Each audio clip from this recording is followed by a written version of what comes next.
با عرض سلام و خسته نباشید به همه دوستان. این نوع میوه از میوه های استوایی، خیلی خوشخوراک و خوشمزه. بریم ببینیم توش چیه.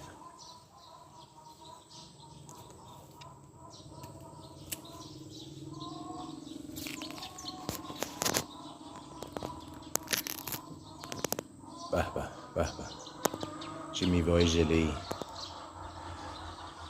نام این میوه بیترملون نام دارد، یا همون به عبارت جیگر زلیخا. مخصوص آدم های دیابتی، فشار خون بالایی که دارن استفاده میشه.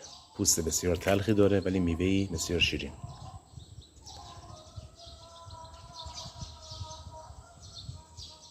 با تشکر.